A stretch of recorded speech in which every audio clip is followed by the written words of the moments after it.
So if you were trying to find the absolute fastest way to send a data packet from New York to Tokyo, Right. you'd probably assume it goes through some massive underwater cable, right? Yeah, that's what most people think. But pretty soon, that packet might actually bounce 300 miles straight up into the absolute vacuum of space. It is wild to think about. And the strangest part about all this, the infrastructure to actually make that happen is already being built right over your head, like piece by piece. Yeah, and almost nobody is talking about the sheer scale of what's going up there. Exactly. Yeah. And if you're trying to stay ahead of the curve, to really understand the physical engineering that drives our digital world, you have to look at where the hardware is physically going. So today, we are doing a deep dive that's going to completely rewire how you picture the future of cloud computing. We are definitely stripping away the science fiction tropes today. For sure. No giant spinning space stations with glowing server racks. We're looking at a fascinating July 16th, 2026 article from Tech-Reader magazine. It's by Aaron Rose, titled Orbital Compute: Elon Musk's Quiet Plan to Put Data Centers in Space. It's such a good piece. It really is. It lays out the actual physical engineering reality of what is currently happening right now in low Earth orbit. Okay, let's unpack this, because the premise here is kind of wild. Elon Musk has never actually stood on a stage and formally announced, a quote-unquote SpaceX cloud. Right. There was no glossy keynote presentation. No Steve Jobs moment. Yeah. Yet, according to this deep dive into their operations and their hardware roadmaps, they have been quietly assembling this distributed data center in orbit for years. For years. And the reason you haven't seen it on the front page of every single tech blog is basically because it defies our aesthetic expectations. That's exactly it. Our expectations are so heavily conditioned by movies. You know? Totally. When you hear data centers in space, your mind immediately jumps to something monolithic. You picture this massive floating orbital platform. Humming with thousands of GPUs. Right. Giant solar wings stretching out for miles. It sounds like a cyberpunk megastructure. Yeah. But the reality that Aaron Rose describes is it's modular. It's highly distributed, and it flies completely under the radar. I'll admit my initial thought was basically just the International Space Station, right? Yes. But stuffed to the brim with server racks instead of science experiments. That's a logistical nightmare, though. Right. Because every time you want to upgrade a server, you'd have to launch an entirely dedicated rocket just to swap out a hard drive. Exactly. But the article points out they aren't doing that. They're building compute nodes directly into individual satellites, the ones already in the Starlink constellation. Yes, the existing infrastructure. So we're talking about these hardened, radiation-tolerant mini data centers. And they're only about the size of a standard pizza box, maybe up to a small mini fridge. Yeah, they're incredibly compact, and distributing the compute power across thousands of those individual satellites, it elegantly solves, the most massive orbital infrastructure problems you could possibly face. So instead of building a massive, centralized mainframe in space, they're basically building a global swarm of interconnected smartphones. That is a perfect analogy. Think about the physical constraints of space.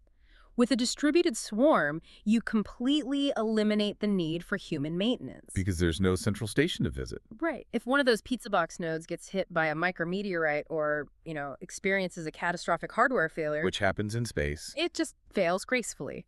The network recognizes the dead node and instantly routes around it. Plus, you avoid launching hundreds of tons of monolithic equipment all at once. which would concentrate all your financial risk into one single rocket explosion. Exactly. But honestly, the absolute biggest engineering bottleneck this solves: thermal management. Oh, I really want to dig into that thermal aspect, because the physics of heat in space are so counterintuitive. Space is famously this frigid, near absolute zero environment. Right. So on the surface, you'd think, well, cooling a server rack in space would be the easiest thing in the world. You just open a window, let the cold in. If only it were that easy. But the reality is the exact opposite. Because space is a vacuum, it actually acts like a giant thermos. The thermos analogy is spot on. I mean, heat is just the transfer of thermal energy, right? Yeah. Down here on the ground, a server generates heat, and we use fans to physically blow cold air across metal heat sinks. Right. The air physically carries the heat away. Exactly. The thermal energy transfers from the metal to the air molecules. But in the vacuum of space, there are no air molecules. Conduction and convection are completely off the table. So you can't blow air on it. No. The only mechanism you have left to shed heat is thermal radiation. You literally have to convert the heat into infrared light and beam it away into the void. Wow. And if you had a monolithic giant space station packed with servers, Oh, it would be a disaster. it would generate this colossal amount of heat in a very concentrated volume. The outside surface area of the station simply wouldn't be large enough to radiate all that internal heat away. The servers would literally melt their own silicon in a matter of minutes. It would just bake itself from the inside out. Exactly. It comes down to the surface area to volume ratio. By embedding these small compute payloads into thousands of individual physically separated satellites, you are massively increasing the total surface area you have available for radiative cooling. Okay, that makes so much sense. Yeah, each individual satellite only has to manage and radiate its own tiny fraction of the total network's heat. They actually use specialized radiative cooling panels pointing away from the sun to just dump that thermal energy into the deep freeze of the vacuum. So the distributed model isn't just like a smart networking choice. It's a hard physical requirement to keep the hardware from self-destructing. Yep, physics demands it. So they're essentially building a cloud that lives in orbit, floating hundreds of miles above the atmosphere. But, I mean, processing power up there is totally useless if it takes too long to talk to the ground. Oh, absolutely. A server is just a very expensive orbital space heater if it isn't connected seamlessly to the user. Computing is only as valuable as its connection to the data source. Right. If a node has incredible processing power, but a terrible bottleneck getting the results back to Earth, the entire architecture just falls apart. And here's where it gets really interesting. Because the secret sauce, making this entire orbital cloud economically and technically viable, it isn't actually the computer chips themselves. It's the network tying them together. Specifically, Starlink's optical intersatellite links. The laser mesh. Yes. The laser mesh is the true enabler here. It transforms thousands of these isolated orbital calculators into a single, cohesive supercomputer. Okay, wait. Help me with the math here, because I know the listener's probably trying to map this out in their head right now. Yeah.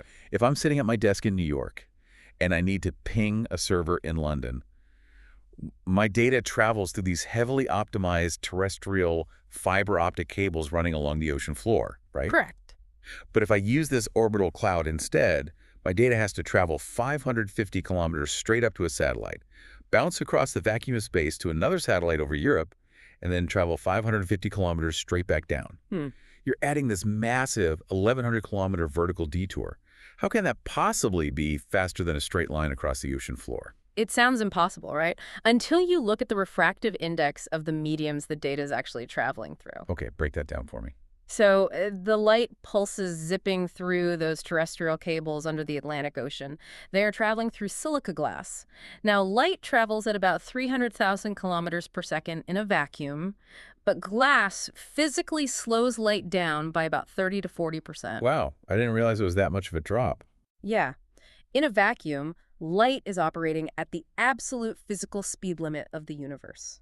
So the data in space is literally traveling faster than the data under the ocean, simply because there's no glass getting in the way. Exactly. But it's not just that the top speed is higher, the route is fundamentally different too. Terrestrial cables cannot travel in perfectly straight lines. Oh, sure. They have to snake around underwater mountain ranges. Continental shelves, shipping lanes, all of that. And they constantly have to route through physical repeater stations to boost the signal every few dozen miles. Which introduces lag. Right, all those micro delays add up. But up in orbit, the lasers travel in perfectly straight lines between the satellites. So when you combine the higher speed of light in a vacuum with those perfectly straight transmission paths, this orbital laser mesh actually beats terrestrial fiber on latency over long geographical distances. That is a total paradigm shift. I mean, let's walk through the actual journey of a data packet in this system. If I send a heavy processing request from my phone right now, what exactly happens? Okay, so your device uplinks the request instantly to the nearest Starlink satellite passing overhead.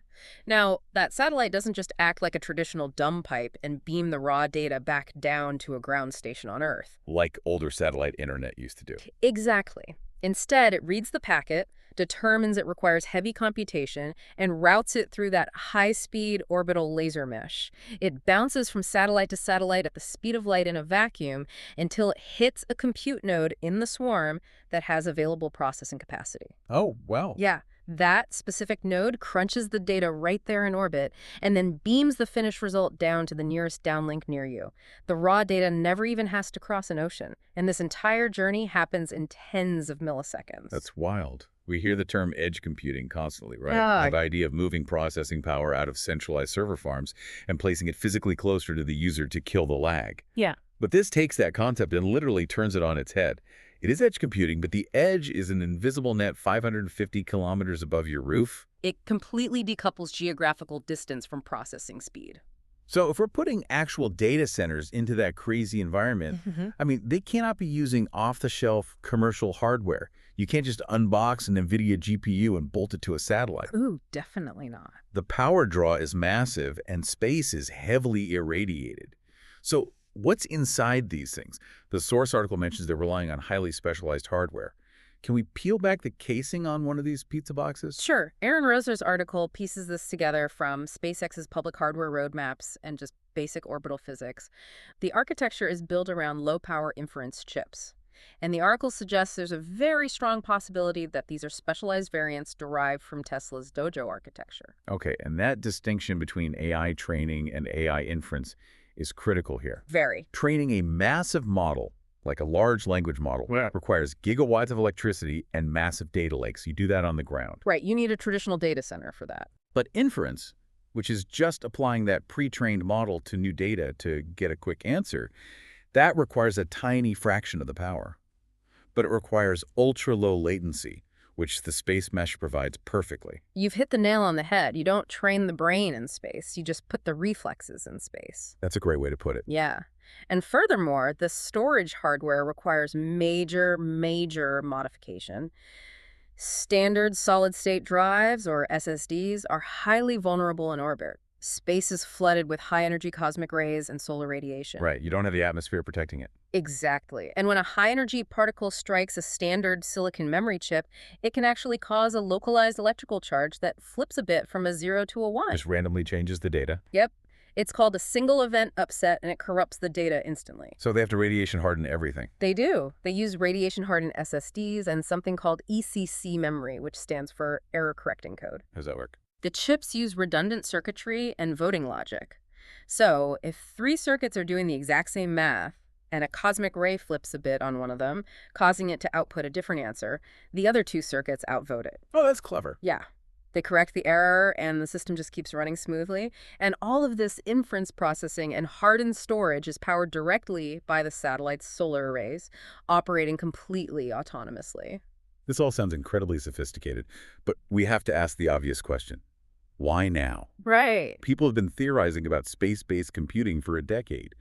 Why is this transitioning from, like, a clever whiteboard idea to imminent engineering reality specifically right now in 2026? The bottleneck has always been payload capacity. What changed the math completely is the deployment of the massive Starlink Gen 3 satellites. The big ones. Yeah. The early generations of Starlink satellites were incredibly weight-constrained because they had to be launched on the Falcon 9 rocket. They just didn't have the mass budget, the physical surface area, or the solar power generation to host heavy, power-hungry compute payloads. But the Gen 3 satellites are a completely different class of vehicle. They weigh roughly 2 tons each. 2 tons. That changes everything. It really does. So if the early Starlinks were basically mopeds, the Gen 3s are heavy-duty pickup trucks. Exactly. You have massively larger solar arrays to generate the power needed for compute chips. And crucially, you have the physical surface area to mount those radiative cooling panels we talked about earlier. But a Falcon 9 rocket can't efficiently launch a massive constellation of 2-ton satellites, right? So this entire architecture relies entirely on Starship. Starship is the delivery mechanism that makes this economically feasible. I mean, with its massive 9-meter payload fairing and just unparalleled lift capacity, Starship can deploy dozens of these 2-ton Gen 3 satellites in a single launch. So the hardware scaling up, the optical network already being operational, and the heavy lift rockets coming online, they are all converging at this exact moment. So the infrastructure is being deployed. Yeah. But we have to look at the why. You and I and, the listener trying to figure out how this actually impacts their industry, we need to understand the real-world use cases. Because Aaron Rose highlights 3 core Earthbound applications in the article that prove this is way more than just some billionaire's vanity project. Oh, the strategic applications are profound. The first is global AI inference. We discussed the Dojo-derived chips earlier, right? Imagine a global AI network that offers uniform, ultra-low latency inference to literally any point on the surface of the Earth. You could be deploying an autonomous mining fleet in the hyper-remote Australian outback, or running real-time translation algorithms on a ship in the middle of the Pacific Ocean. Nowhere near terrestrial fiber routes. Exactly. And your AI application has the exact same millisecond response time as a server sitting in downtown Manhattan. It democratizes high-speed computing in a way terrestrial fiber simply cannot do. Wow. And the second application outlined in the article leans heavily into military and intelligence strategy. Because terrestrial data centers are actually incredibly vulnerable. They are massive static buildings sitting on the ground, entirely tied to local power grids. Right. In a severe conflict, they're the very first targets for sabotage or physical strikes or cyber attacks that take down the local grid. And if we connect this to the bigger picture, an orbital cloud completely neutralizes that vulnerability. You're looking at a distributed network spread across thousands of nodes, moving at 17,000 miles per hour in low Earth orbit. Good luck hitting that. It is physically impossible for an adversary to target and destroy enough nodes simultaneously to take the cloud down. And because SpaceX manufactures and launches these satellites at an industrial scale, the network can be rapidly replenished anyway. It offers unparalleled strategic resilience for military command and control systems. Which makes total sense. And that resilience translates directly to the civilian sector, too, which is the third major use case. Disaster-proof infrastructure. Oh, absolutely. I mean, if a catastrophic earthquake or a Category 5 hurricane wipes out the power grid and the terrestrial fiber optic hubs in an entire region, the ground-level internet just goes dark. It's gone. But an orbital data center floating 550 kilometers up, it remains entirely unaffected. Doesn't care about a hurricane. Not at all. The processing power and the writing capabilities remain completely uninterrupted for the emergency responders on the ground who suddenly need reliable communications the most. It creates this sovereign, basically unkillable infrastructure layer that's entirely immune to Earth's weather, geography, and grid failures. Truly. But you cannot analyze a long-term Elon Musk project without looking at the interplanetary ambition. Oh, of course. Mars. The source article explicitly ties this orbital compute architecture to the ultimate goal, which is Mars. And the Mars angle makes perfect technical sense when you look at the physics of communication. If we eventually have a human presence or even just heavy robotic industry on Mars, they cannot rely on AWS servers back on Earth. The physics strictly prohibit it. Depending on orbital alignments, a data transmission traveling at the speed of light from Earth to Mars takes anywhere from 4 to 24 minutes, one way. One way. So a simple API call to a server on Earth could take nearly an hour round trip. Yeah. You cannot run an internet, let alone real-time industrial software with a 48-minute ping. Oh, wait. What's fascinating here is that any future interplanetary network will inherently require massive data caching and compute processing positioned locally in orbit around Mars. The orbital compute nodes SpaceX is refining right now above Earth are the exact technological stepping stones required to build that multiplanetary network. Okay, I want to make sure we keep this grounded for the listeners, so let's draw a hard line between what the article confirms is happening today and what is still just speculative tech hype. Good idea. We know the Starlink optical laser mesh is fully operational. We know the massive weight and power upgrades of the Gen 3 satellites are real, and we have seen the SpaceX patents file for satellite-based data processing. Those are concrete facts. Yes, those are locked in. What remains speculative and what the article really advises caution on are the more extreme rumors. We are not going to see full traditional AWS-style cloud regions with exabytes of storage suddenly appear in space. No giant floating server farms tomorrow? Right. We are not going to see dedicated massive space station platforms launched just to hold servers. The near-term reality is much more subtle. It's quiet. Yes, it's an invisible distributed layer of inference processing baked directly into the communication satellites that are already being launched. So what does this all mean? I mean, when we connect thermal physics, the speed of lasers in a vacuum, the Gen 3 hardware, and the AI inference capabilities, what is the ultimate paradigm shift the listener needs to walk away with? The paradigm shift is that cloud computing is shedding its reliance on physical geography. The cloud is no longer just a metaphor for a massive air-conditioned warehouse full of computers in Virginia or Frankfurt. It is literally moving into the vacuum of orbit. Wow. It marks the exact moment in technological history when our most critical digital infrastructure detaches from the physical surface of the Earth. I really want you, the listener, to internalize that, because in the very near future, the data you use to learn, to work, to communicate, it might completely bypass the cables under your feet. It might be processed silently, seamlessly, hundreds of miles above the atmosphere. And this raises an important question to think about. If our global AI processing and critical cloud infrastructure move entirely into orbit, completely detached from terrestrial power grids and physically floating above national borders, what happens to the concept of digital sovereignty? Oh, man. When the hardware powering the internet operates at 17,000 miles an hour in the vacuum of space, far outside the physical jurisdiction of any single country who actually governs the cloud. That is a staggering thought. The physical infrastructure of our digital lives is literally leaving the planet, and the geopolitical rules haven't even begun to catch up. Well, thank you for joining us as we untangled all of this today. Keep questioning the headlines, keep looking for the real engineering behind the hype, and above all, keep looking up. We will catch you on the next deep dive.